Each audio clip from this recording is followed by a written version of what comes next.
Hello and welcome to the Let's Examine Addiction Honestly podcast. My name is Charles, and today we will be talking about signs of addiction. The article I actually found that I liked that I wanted to go off from is geared towards drinking, but I think kind of all the signs really go towards everything else as well. At least the addictions that I have, which I've already gone over nicotine and alcohol, and I do in the future want to go over technology as well, because I think that's one that a lot of people have, and I think it's the way our brains are kind of set up. So I want to go over that as well, because I know it has plagued me for a while, especially because it's so easy with having a phone on you 24/7. It's just far too easy to, click on Facebook or YouTube or TikTok or whatever app you love and just kind of sit there and burn hours away. And I honestly hate it, and I hate that it's one of the first things I do, like if I'm got like even a moment of downtime that I'll reach for my phone, but that's a whole different episode. And if you're wondering why I'm doing different like articles, it kind of gives me a place to start and something to bounce off from until we can get like other guests and specialists and experts in here or other people to kind of interview about what they've gone through. And it gives me a bounce off point and also lets me look at what kind of stuff is out there for article wise. I usually go off whatever seems the most accurate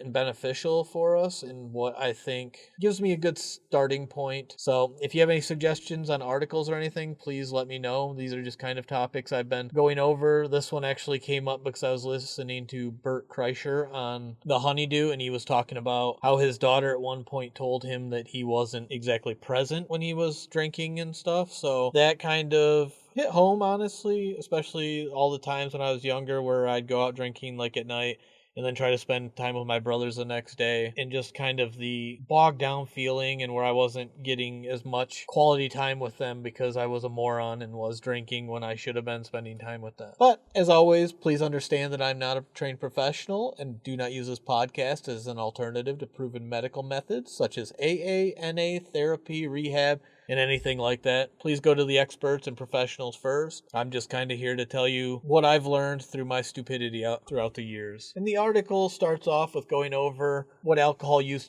disorder usually looks like. And this kind of goes for everything. You might be still going to work, handling your responsibilities, doing stuff for others, volunteering, doing family events, stuff for your children, and things like that. But you're kind of using the off time and the downtime to, sit on your phone, to get away from life, drinking, smoking, taking that extra cigarette break. And honestly, I relate to that so much.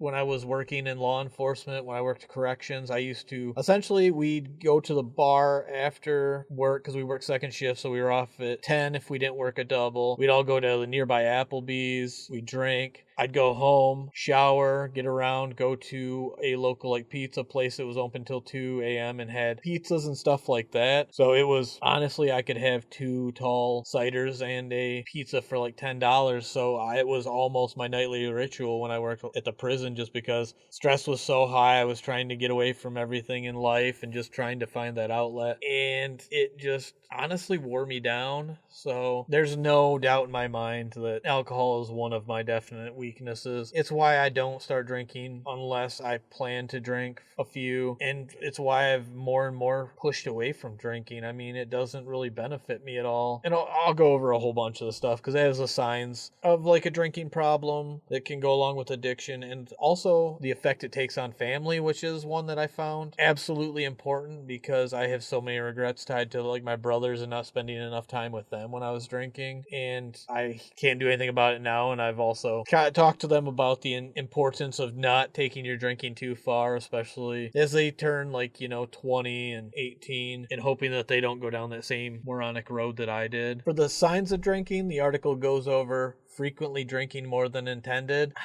Honestly, I never drink more than intended because I know I have no shut-off valve. So I always plan. I mean, outside of my DUI, I always plan somewhere to stay, no driving, not going to travel around drinking, not going to bar hop, anything like that. So, I mean, that one is obvious. While I say I don't see myself as doing that, it's pretty much already built into my psyche. I've never really understood people who like drink for flavor, and I don't know why. It's like I can see it as, because I love Moscow mules, but I'd rather take the vodka out and sit and have, the ginger beer, the lime, muddle up some fruit in there and just drink the non-alcoholic version, save for Bloody Marys, honestly, because vodka gives me wicked hangovers and I like just a Bloody Mary. And when you don't add vodka, you don't have to worry about over drinking, and you can actually enjoy, the taste of the actual drink without having to worry about getting intoxicated and keeping up that intoxication throughout an entire evening, especially if you're at a family event, which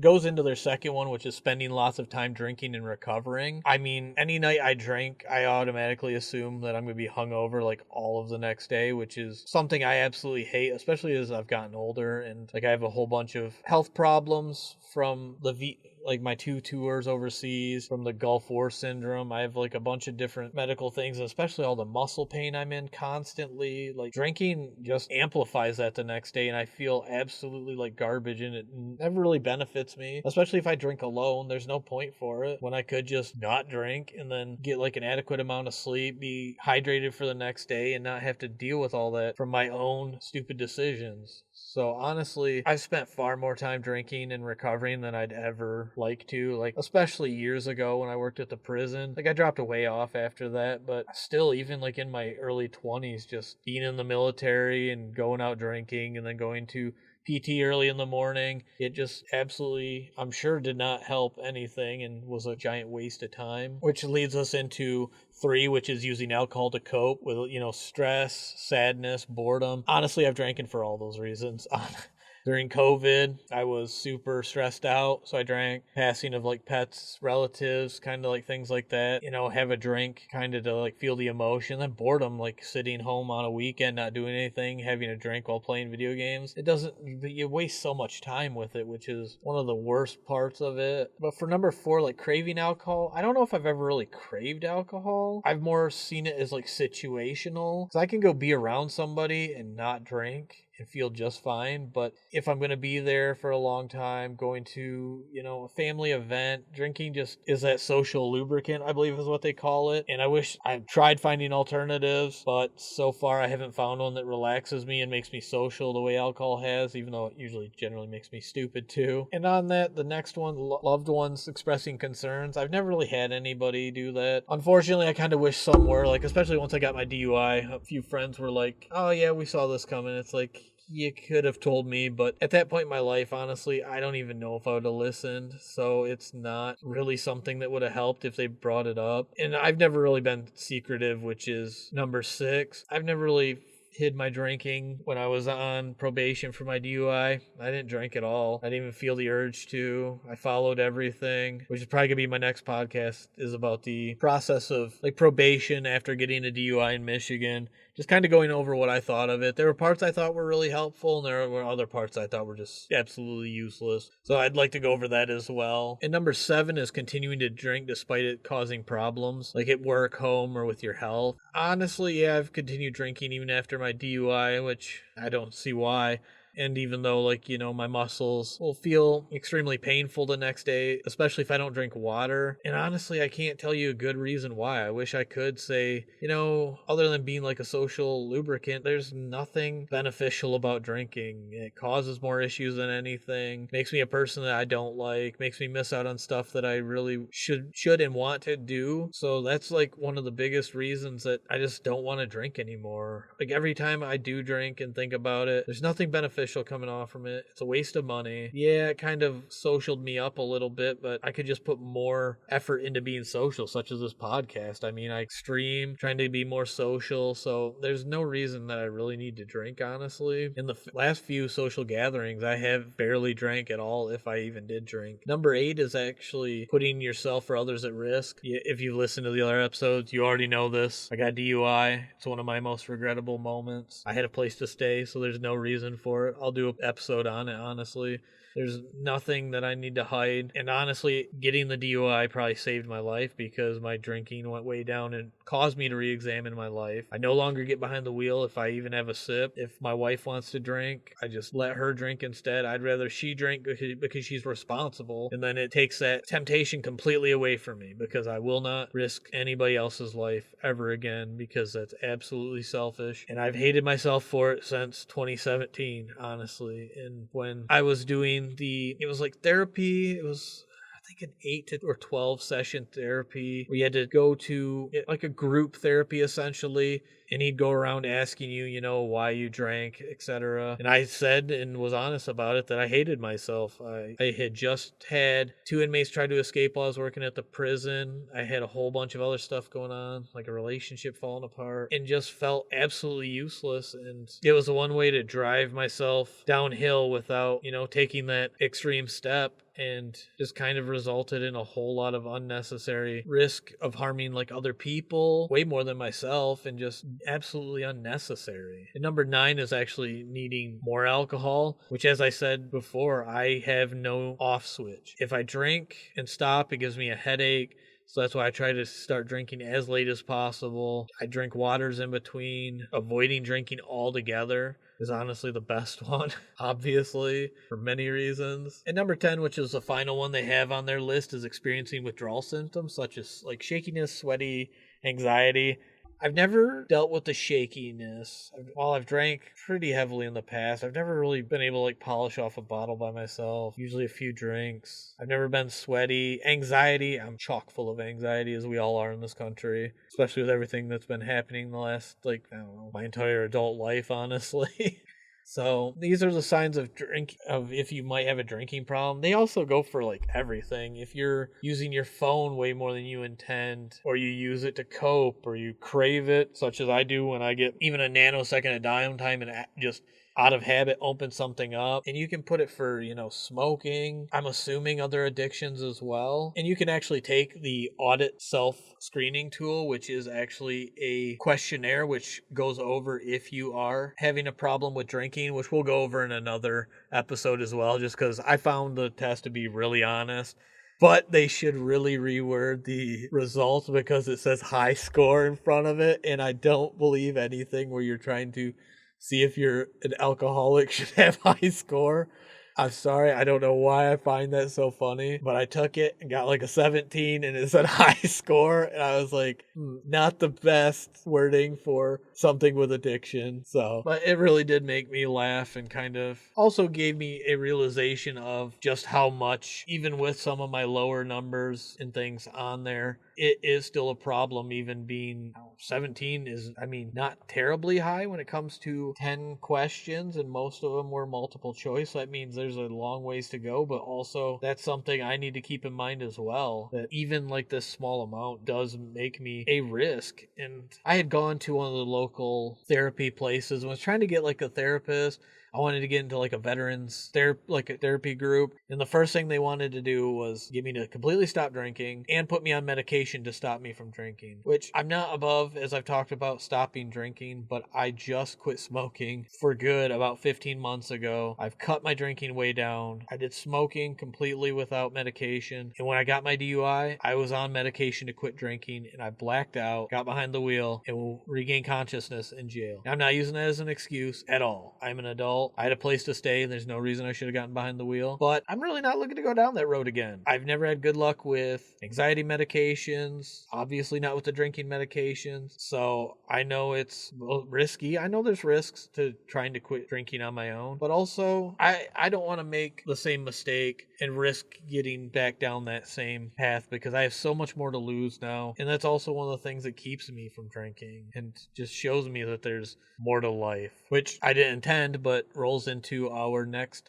section, which is how alcoholism affects you and your family. And this is just a short list compared to everything that's out there, because I can't tell you how much it's affected like relationships, family, friends, work, everything, and just how much I hate that it has. and am working for it not to, because I won't even drink if I work that night, or if I have family events, if I'm taking the kids to do something, anything like that. I'm not even going to risk it anymore. And my DUI happened over 8 years ago, and I still think about it all the time. I won't get behind the wheel if I'm been drinking, if I'm too tired even, especially if I'm tired and have somebody else in the car, because I just don't want anything to happen. I have so much guilt and resentment towards myself for even getting behind the wheel in the first place and getting to that point.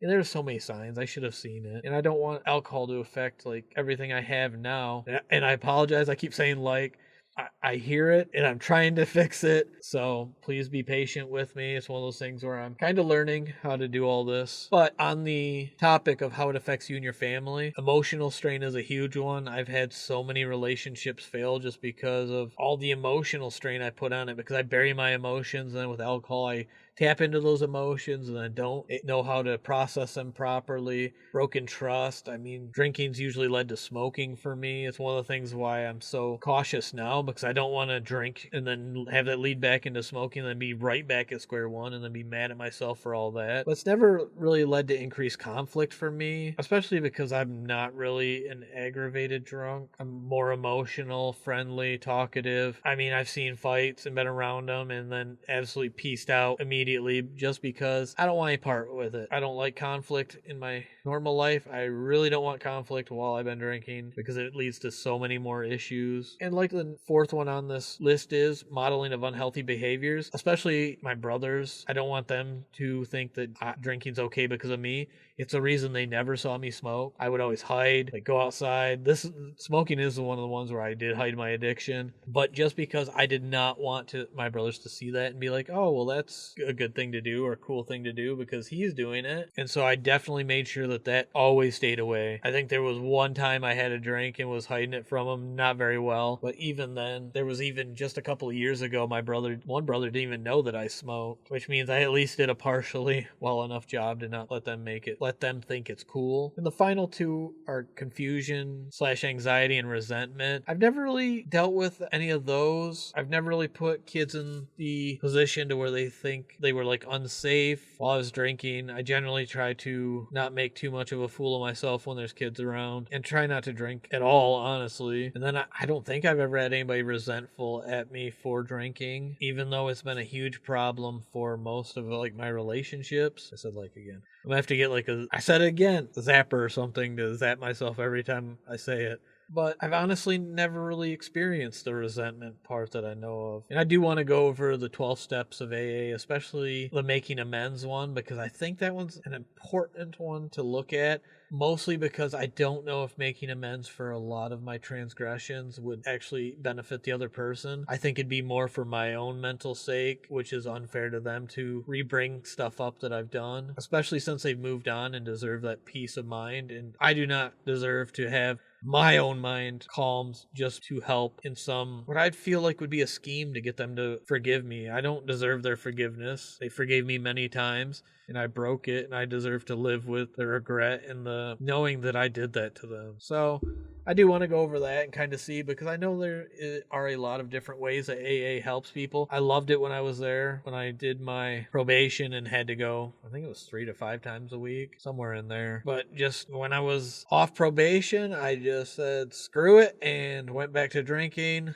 which wasn't the greatest, but I had nothing holding me back then. And while I would have loved to stay sober, there's just so many gears in play. And I think mentally, I was not prepared 8 years ago to make that change. I believe addiction is one of those things where you kind of got to bottom out to deal with it, because you could have told me at 20 that drinking was stupid, and I knew it was stupid because I was a get drunk and puke type, and it never hindered me, which is so dumb on my behalf. But like I always say, you can't sit here and regret it. And for anyone interested in this article, I will put it in the description, or try to, because it goes over help and support, like one-on-one counseling, group therapy, online counseling, which I'd love to get into a group therapy, but I can never really find one outside of like maybe I should start going to AA again and getting that sobriety and having a reason to, because since I stopped going with my probation, I just haven't had anything to be kind of that guiding light and hold me accountable. Which, reading through the article, actually did give me a good look at my drinking, especially because one of the last categories is understanding the stages of recovery and for alcoholism and where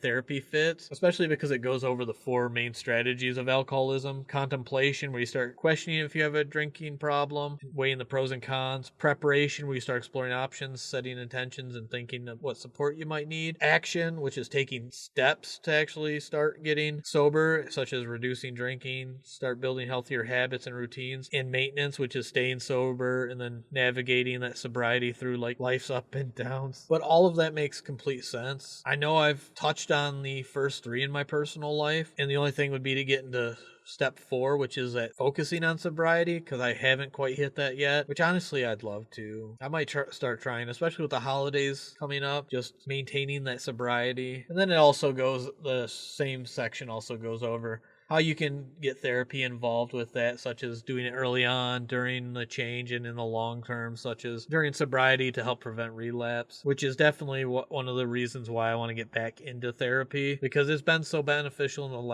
past. Good gravy. That's what I get for doing a podcast after work, before bed. And so, as always, I want to thank you so much for listening. I know if you're here and listening to it, you could be spending your time somewhere better, I'm sure. But just know, always here to listen to you. If you ever want to chat, please like, subscribe, rate the podcast. You can email me at letsexamineaddictionhonestly@gmail.com or theleahpodcast@gmail.com. Give me any feedback, ideas, stories, anything you'd like me to touch on, and I definitely can. And please always know there's help out there, either through AA. You can go to any group meeting, just look for them. You can call the crisis line, the national helpline. If you are in any sort of dangerous situation, just know there's resources out there. Reach out to somebody, even if you have to do it secretively and try to get into a better place than where you're at. Just know that if no one else is pushing for you, I am. I'm rooting for you to get over whatever you are trying to triumph over. Just know that it takes work, but you've got this. And remember, as Alan Watts says, you are under no obligation to be the same person you were 5 minutes ago. So thank you so much for listening. Have a wonderful rest of your week. Bye.